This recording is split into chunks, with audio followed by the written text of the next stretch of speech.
All right. Good morning, FAWKES News. Got a little breaking news for you guys today. This whole auto pin debacle of auto pin gate happened a couple of weeks ago.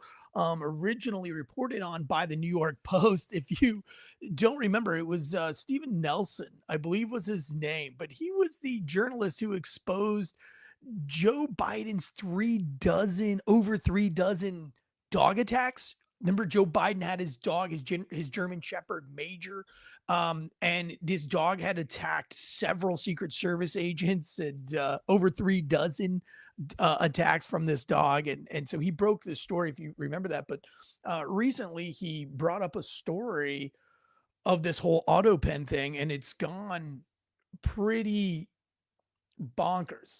I hate to use that word, not very professional. I apologize. But this auto pen has led to this auto pen gate has led to now a avoided pardon from what Joe Biden has already done. Now, this all comes on the heels of one of the best Fox News episodes we've ever had, FAWKES News episodes, and it was the Lindy Lee story by our other host, Jonathan Bates. So it's audio only. So you YouTubers, Nightkin, Tyler S., Armory Nice, you guys in the live chats currently on our YouTube's Corn Pop, being a bad dude. All the other guys up in here, folk around, find out. Thank you guys for being here, by the way. For audio, it's the audio podcast. It was the last episode before this one. It was about Lindy Lee, and it was just a phenomenal look on what Lindy Lee experience was while she was next to Joe Biden in the White House. And she talks about who is actually running the White House. She talks about Hunter Biden just frolicking through the White House as if it was his own personal playground and that he was in all of the meetings as if he was somebody important. And she was very disgusted by this. She is another one of those lifelong Democrats who worked under the Obama administration and the Biden administration who fled the Democratic Party and is now, I would say, almost red pilled, if you will. She's pretty red pilled. You can go and listen to that podcast episode. I encourage you to do so.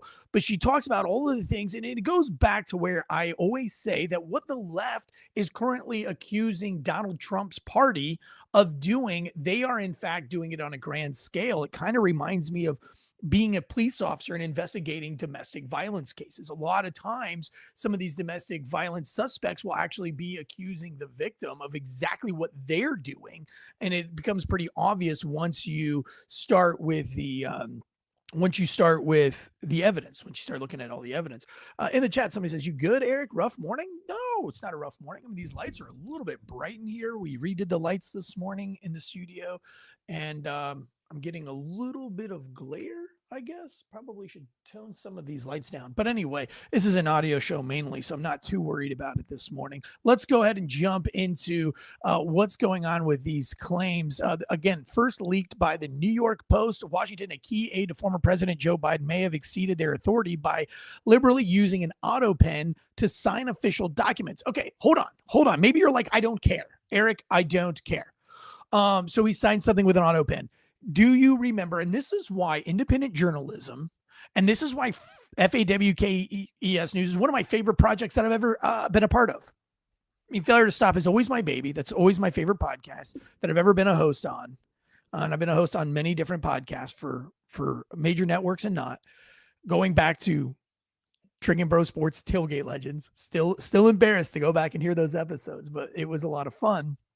And I got to meet a lot of really cool celebrities and stuff. So it was all worth it. But this is why FAWKES is so special to me, because if you remember, we broke this story. Mainstream media didn't really cover this story. And it was the story of House of Representatives Speaker Mike Johnson. And if you remember Mike Johnson, I covered this story on FAWKES where Mike Johnson had to get the Speaker of the House of Representatives needed a meeting with Joe Biden. He gets this very awkward meeting. He says this on a podcast. This happened over a year ago. And he talks to Joe Biden and he's like, why did you sign this executive order?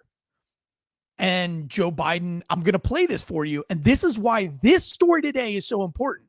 This is why. Let me go ahead and play this. This is bonkers. Guys, this is why independent journalism is at an all-time high right now, because it's unchecked media. This is the stuff that media is not putting together. and independent podcasts and journalism, independent news sources like ourselves, we're putting the pieces together. And I don't think a lot of sources have put this together. I'm going to play you this clip if you don't remember it. And this is where Joe Biden says, I don't remember signing that executive order. Again, I remember covering this. And when I saw this whole autopen gate and I started researching autopen gate, I was like, hold on, this makes total sense now. After listening to yesterday or this week's episode with Lindy Lee, Jonathan Bates on Lindy Lee, and how she talks about that the president is so far gone, so far ate up with dementia that they are juicing him up just to get 15 and 15 minutes out of him. And he goes back to complete spaghetti brains. And when I'm listening to that story, and then I see this autopen gate, I remember it all makes sense because this story, we talked about this story where Joe Biden doesn't remember signing an executive order. So it would make sense that Donald Trump would go, why did you just blanket pardon these people and pardon people for future crimes? It makes no sense. It doesn't seem like something a cognitively healthy president of the United States of America would do. It doesn't seem like it doesn't seem logical.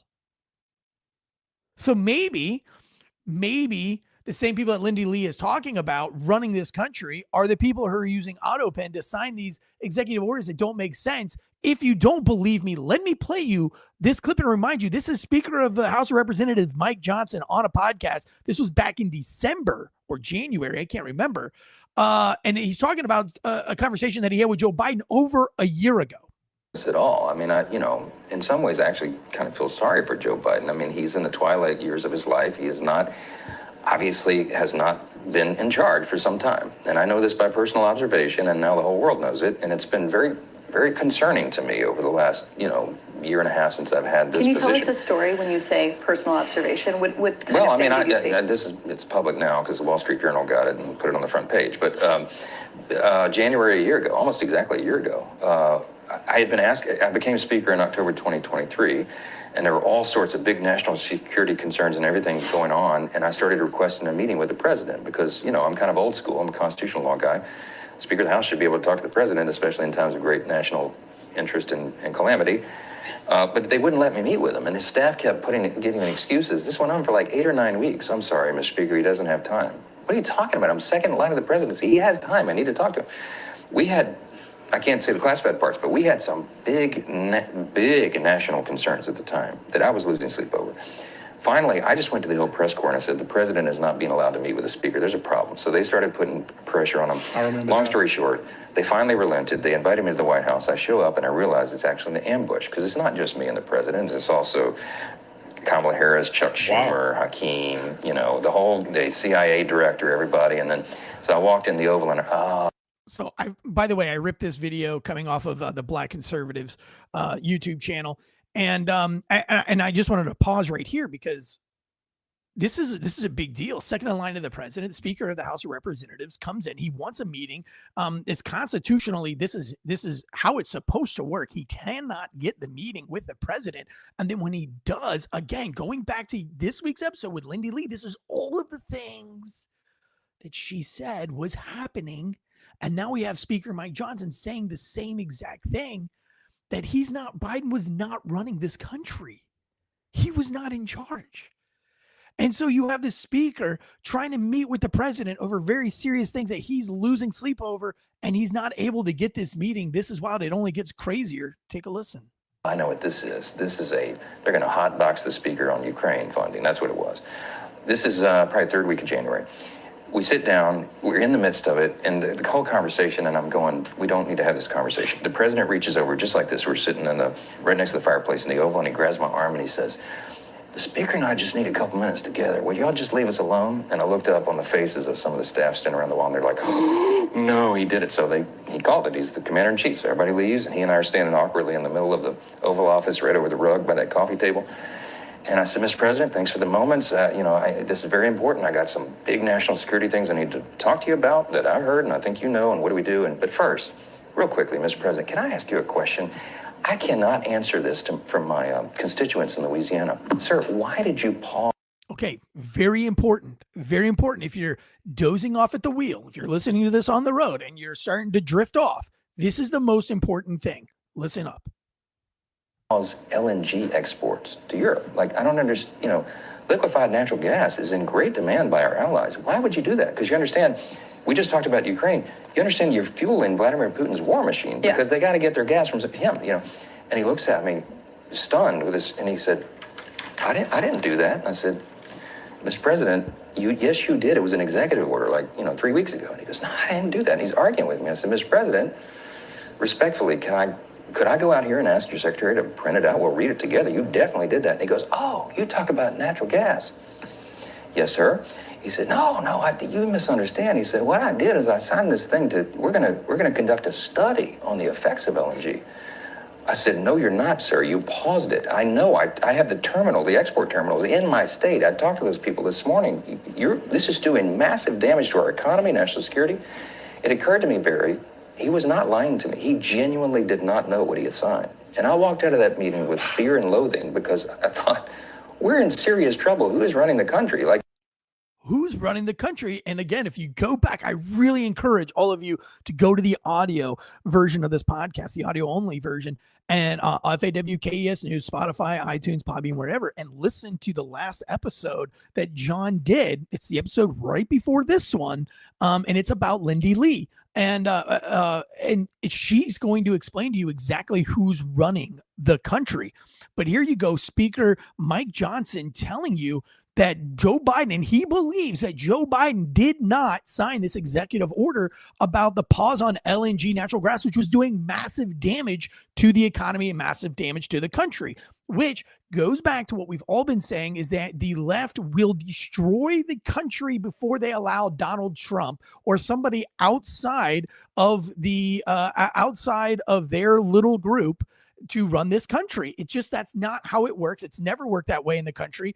And when some outsider comes in that's not approved by the CIA or the FBI, this is the kind of thing they will burn the country down before they allow it to happen. And this is extremely, extremely frightening. So I would like to know, and we're going to dig deeper into this, was this LNG pause, was it signed by autopen? And I think that these things, right now, what Donald Trump is doing, without a doubt, is he's going after everybody that went after him.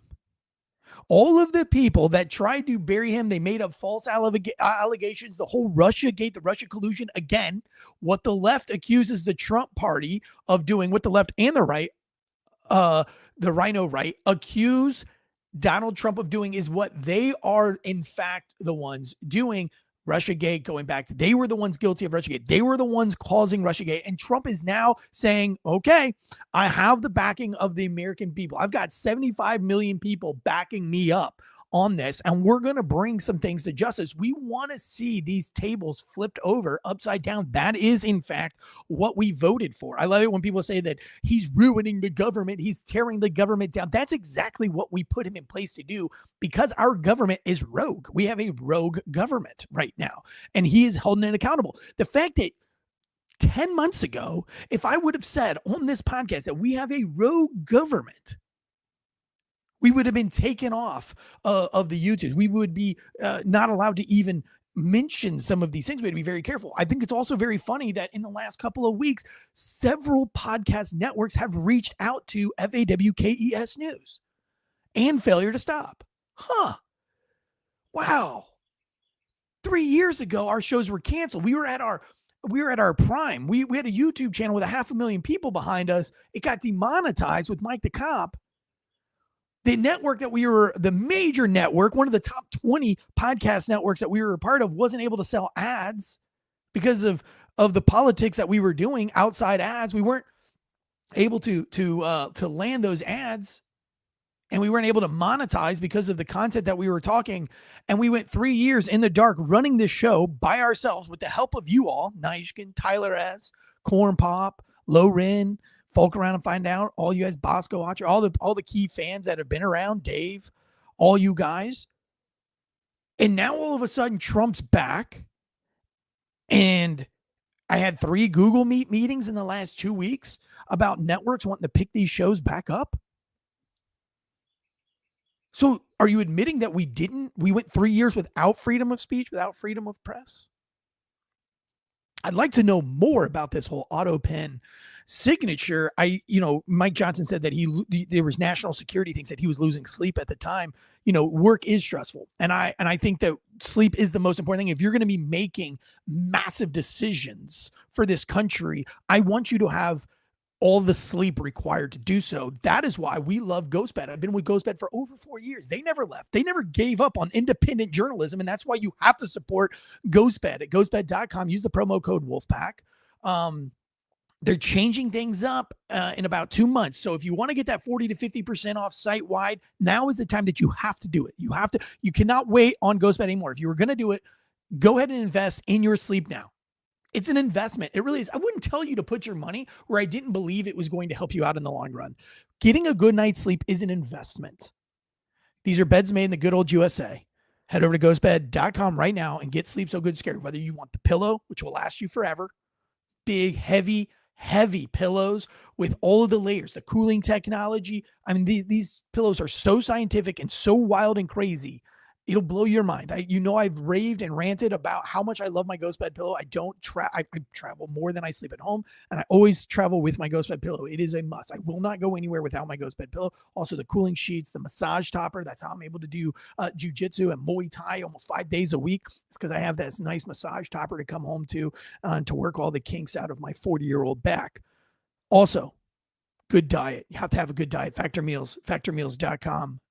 These are chef prepared, fresh and never frozen meals delivered right to your door. Whether you want to be calorie conscious or protein heavy, Factor Meals has a meal for you. They have a meal plan for you. You want to do lunch and dinner and breakfast and lunch. It doesn't matter. Stop eating like a peasant.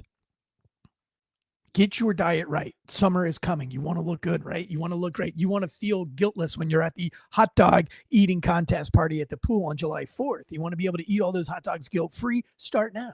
Start now. When you go on that cruise, you can eat the buffets and not feel weird about it.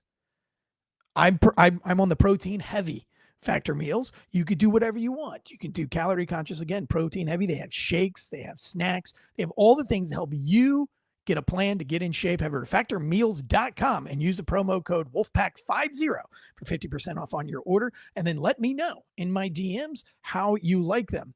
Anthony Fauci, one of the partners in this autopen scandal, his mural was removed. This is, again, news that's kind of hidden behind a paywall on most sites. Mainstream media is not going to put this out there.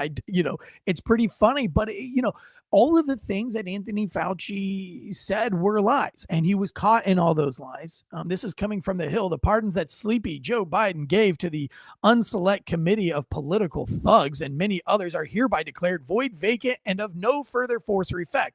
Hold on. That is very opinionated piece, and it definitely would want to sway you one way or the other political. And I don't like reading articles like that, but I can't find any other articles that aren't under a paywall. And so the Washington Post, I can't read from the Washington Post because I'm not going to pay the money to be a part of the Washington Post and read you that and advertise for the Washington Post. So I apologize. If you can find another article on this, feel free. But this is the only other article I could literally find on this that's not behind a paywall. Here's what you need to know about the presidential use of an autopen, the tool Trump alleged Biden used for the pardons. What are they? According to NPR, autopen is a generic name given to a machine. We know that. We don't need to do that. Do they have a history of use by the presidents? Former President Obama used an autopen multiple times during his presidency, including to sign spending and transportation funding bills. In 2011, the former president even faced questioning from a House Republican over the autopen usage and the signing of the Patriot Act extension. Now, listen, I have my own opinions on this whole autopen thing. If you're out of town, if you are, you are out of the Oval Office, maybe you're on some kind of campaign deal, or maybe you're working out some kind of a deal in another country, I get it. Things have to be signed. But autopen should only be used for those times, and you should maybe have to articulate why you use autopen, and that way the history books have an excuse of why you used autopen and not your actual signature. I think autopen is relatively safe, but there are definitely corruptible influences that can come into autopen signatures. Case in point, we have a president that can't stand trial. We had a president that could not stand trial, if you remember, because he wasn't cognitively healthy enough to stand trial for anything. But yet this guy was able to use an autopen signature on mass pardons and future crime pardons. Like, it doesn't make sense. Signing executive orders that hurt the economy that he doesn't remember signing. This is why the autopen thing is kind of dangerous. And so I think there should be stipulations. You should have to use articulable language of why you used autopen. There are cases right now, according to these New York Post, the New York Post article, which I'll go to because that's the one who broke the autopen article to begin with, that Joe Biden was signing executive orders while he was apparently golfing. That's interesting. So at the time that he was golfing, he was also using an autopen signature. I don't know about you, but I don't think I could be at the skate park, read a big document, go sit in my car, and autopen sign the document. That's not how we Americans want our tax dollars.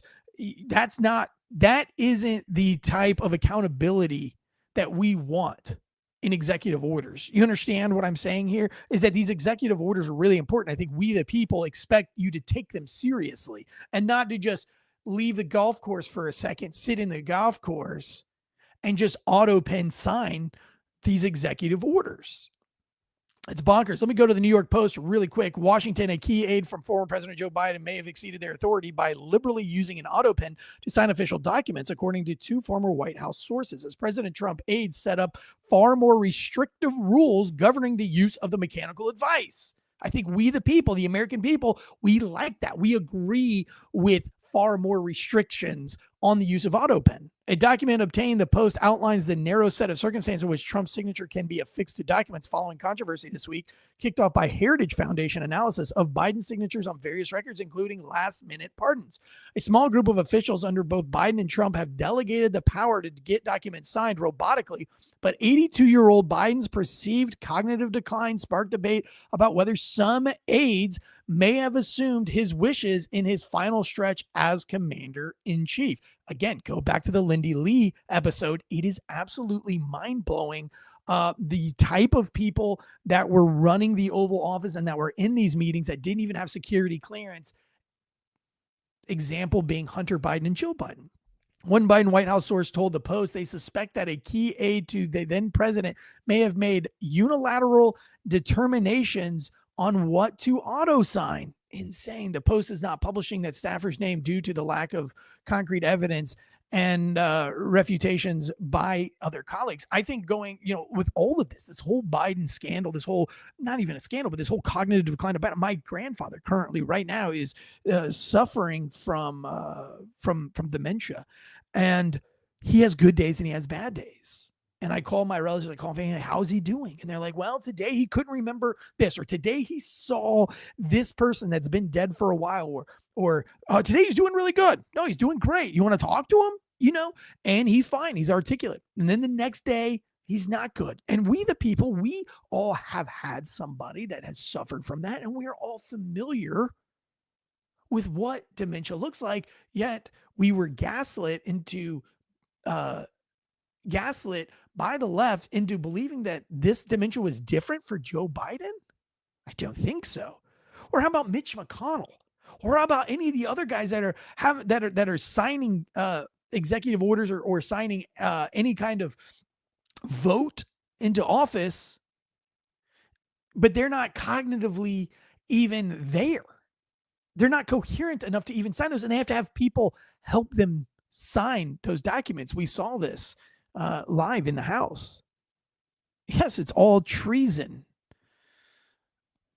I mean, it definitely flirts with the idea of treason. I think that this is bigger news, and I think we're going to continue to hear more about autopen gate. And I hope that this is just one more step. This is one more step towards justice for what has happened to the right. The political persecution. I'm feeling it right now. Pig Latin is seriously funny, true story. The reviews have started to come out on Goodreads.com from the ARC readers. These are readers who get books in advance by job, by profession, and their job is to read the book and leave a review. Oh, I can't wait until the book is actually out and I can tell you what happened in the course and why this book took so many years to come out. I cannot wait to break that to you. It's been so hard not to talk about it for 3 years. But here's a great example, is that one of these professional book reviewers said that she liked the book so much in the review. You can go to good on tomorrow's show. I'll actually post this, but it was on goodreads.com. I'm going to read the whole review for you guys. But she says that she enjoyed the book. She was enjoying the book. And so she wanted to learn more about the author because she thought the book was fascinating. She goes and she looks me up and she sees that I use hashtag MAGA. I've used hashtag Fox News, that I've talked about Canada and that I am a right-wing Trump fan. And therefore she cannot give me a fair rating and review. So she gives me a 1-star rating. So why review it at all? Why give me a 1-star? You didn't finish the book and you gave a rating and a review, a professional review based on my political beliefs and not on the content of what is in the book. My argument to that is, what if you did that with somebody's color of their skin or their religious views? What then? Are we rating or reviewing people based on political beliefs, religious beliefs? Again, what the left accuses the Trump party and the right accuses the Trump party of doing is exactly what they do on a wide scale. Political persecution. That she would give a 1-star review to a book she likes because of my political views. And it's important to me. Some people say, dude, there's so many 5-star reviews on goodreads.com for your book, more than average on a book that hasn't even come out yet. When you think about all the thousands of books, why are you so caught up on this one? Because it is the principle of the of what happened. It's the principle, and I'm a man of principle. And she should be punished. She should not be allowed to review books anymore. If she's not going to review books based on the quality of the content, think about J.K. Rowling's and how she's being canceled right now and how people are boycotting her books based on her political beliefs. Okay, that's fair. You can boycott a book on somebody's, but if your job is to rate and review something and you're going to rate and review it not based on the quality of the production, but you're going to base it off of solely somebody's political, you should not be allowed to do that. You should not be allowed to do that. And, unfortunately, you guys can't leave reviews on Goodreads right now, but you know what you can do? You can get an account on Goodreads.com and you can comment on the reviewers. So if somebody's left a review, you can go underneath that review and you can comment on their review. And I think that, if you have the time, I hate to ask so much of you guys, but maybe you go over to Goodreads.com and you see this review, this 1-star review. It's the only 1-star review on there. And you let her know that it's wrong to professionally review somebody based on their political beliefs. Crazy times that we live in, but with this new Trump era, it sounds that some people are being brought and held to accountability. And I hope that that's the case. Folk Around Fine House says, I love Stephen King as a writer, but his political views are gross. Exactly, right? But if you had to rate and review a book that he's written, you would have to rate it very highly because his books are amazingly written. I always say Michael Jackson, great singer, great dancer, lived a very tough, hard life, but I don't like the guy. And what he suffered as a child bled into what he did as an adult, and that's sad and that sucks. And I know he didn't have a chance, much like Macaulay Culkin or a lot of these celebrities that were taken advantage of. But if I had to rate and grade his songs, I couldn't argue that his music shouldn't be in the Hall of Fame. It is what it is. I don't have to like what the influence is, but you can't deny that they were influential. Well, that's all for today's Fox News. We have a big show for you tomorrow covering lots of news. It's our hour-long show. I hope to see you guys all here tomorrow. Make sure if you're not on Patreon, if you want to hear my very, very crazy in-depth story of my life, episode 2 of Tansey Time is now out on Patreon. It's $3 a month. It's less than a cup of coffee. And it's all the things that led up to writing this crazy book, Pig Latin, a seriously funny true story. So I hope to see you guys over on Patreon. Again, it's very personal story. I don't want that getting out to the public. I put some stuff on there that my children don't even know about me. And so I will tell them when they're old enough to know those things about me. But I'd like to keep that under wraps, and you guys can comment on those things on Patreon, but I definitely don't want that out in the public. So just if you're on the Patreon, you're in the inner circle. So Tyler says your rating and reviews of the book, not person. It doesn't matter even if O.J. Simpson wrote it. If it's good, it's good. Yeah, I mean, you can't take away that O.J. Simpson was a great football player. Now, if I was going to rate and review O.J. Simpson, I would probably start off, although he is a murderer and he killed his wife, and he was highly abusive, he was one of the best football sports guys. I don't sports. I don't sports. I'm not even going to pretend like I know anything about him. But you know what I'm saying? You get what I'm saying. It's like I might caveat all that stuff, but I would still rate him as a 5-star whatever he was. I think he was a running back. I don't sports. You guys know that. I do sports. I don't watch sports. Okay, I do them. I do sports. I get too carried away here in the live chats. I appreciate you guys. Okay. So yeah, a lot of good comments on there, and I wish I could spend more time with you guys, but I have a big day today. I'm going on Blue Grit podcast here in about an hour, and I think it's a pre-recorded show. Also, we have the Free Holtzclaw project coming out, releasing the social media for the Free Holtzclaw case tomorrow. So we'll get all you guys to go over there and follow that. And I'll be working on that with an investigator, Cameron Santana, who wrote the book, A Murder on Campus. Here it is right here. The Murder on Campus, the professor, the cop in North Carolina's most notorious cold case.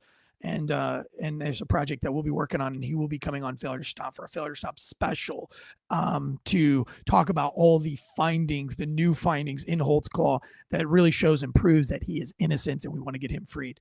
Until then, until tomorrow, you guys, G.I. Joe says it the best. Maybe you weren't aware of autopen gate and how important autopen gate is to national security and to the future of America. But now you do know, and knowing is absolutely half of the battle. See you guys tomorrow, 10 o'clock Eastern Standard Time. Cheers.